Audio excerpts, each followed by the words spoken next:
कहते मैं चलता गया, रास्ते मिलते गए, राह के कांटे फूल बनकर खिलते गए। ये जादू नहीं रहमत है मेरे प्रभु की, वरना उसी राह पर लाखों फिसलते गए। ऐसी ही एक घटना, रात को 10 बजे लगभग अचानक में मुझे एलर्जी हो गई। घर पर दवाई नहीं, इस समय मेरे अलावा घर में कोई और था। श्रीमान जी बच्चों के पास गोवा और मैं रह गई अकेली। ड्राइवर भी अपने घर जा चुका था। बाहर हल्की बारिश की बूंदें सावन महीने के कारण बरस रही थी। दवा की दुकान ज्यादा दूर नहीं थी, पर पैदल भी नहीं जा सकती थी क्योंकि बाहर बारिश हो रही थी। इस वजह से मैंने रिक्शा लेना उचित समझा। बगल में राम मंदिर बन रहा था। एक रिक्शा वाला भगवान की प्रार्थना कर रहा था। मैंने उससे पूछा, चलोगे? तो उसने सहमति में सर हिलाया और मैं बैठ गई रिक्शे में। रिक्शा वाला काफी बीमार लग रहा था और उसकी आंखों में आंसू भी थे। मैंने पूछा, क्या हुआ भैया, रो क्यों रहे हो और तुम्हारी तबीयत भी ठीक नहीं लग रही? उसने बताया, बारिश की वजह से 3 दिन से सवारी नहीं मिली और वो भूखा था। बदन भी दर्द कर रहा है और अभी भगवान से प्रार्थना ही कर रहा था कि आज मुझे भोजन दे दो, मेरे रिक्शा के लिए कोई सवारी भेज दो। मैं बिना कुछ बोले रिक्शा रुकवाकर दवा की दुकान पर चली गई।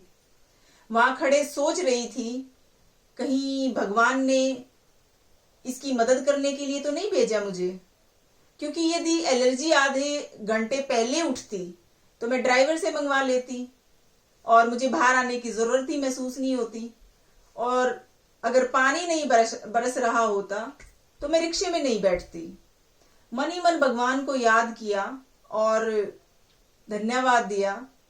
अपनी दवाई के साथ रिक्शे वाले की भी दवाई ली मैंने और बगल में रेस्टोरेंट से छोले भटूरे पैक करवाए और रिक्शे पर आकर बैठ गई। जिस मंदिर के पास से रिक्शा लिया था वहीं पहुंचने पर मैंने रिक्शा रोकने को कहा।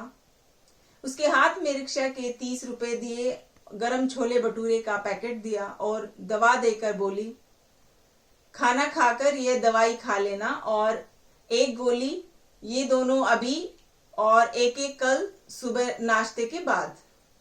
उसके बाद मुझे आकर फिर दिखा जाना अगर तुम्हें कोई दिक्कत हो तो। रोते हुए रिक्शे वाला बोला, मैंने तो भगवान से 2 रोटी मांगी थी, मगर भगवान ने तो मुझे छोले भटूरे दे दिए। कई महीनों से इसे खाने की इच्छा थी। आज भगवान ने मेरी प्रार्थना सुन ली और जो मंदिर के पास उसका बंदा रहता था उसको मेरी मदद के लिए भेज दिया। कई बातें वह बोलता रहा और मैं हैरानी से सुनती रही। घर आकर सोचा कि उस रेस्टोरेंट में बहुत सारी चीजें थी, मैं कुछ और भी ले सकती थी, समोसा या फिर खाने की थाली पैक करवा सकती थी, पर मैंने छोले भटूरे ही क्यों लिए?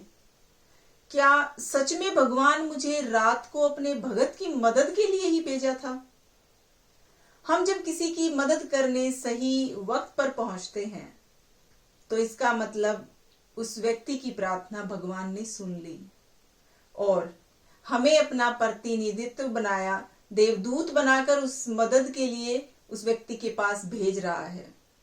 इसलिए कहते हैं, अचानक आए परोपकार, दान और मदद के मौके को गंवाना नहीं चाहिए।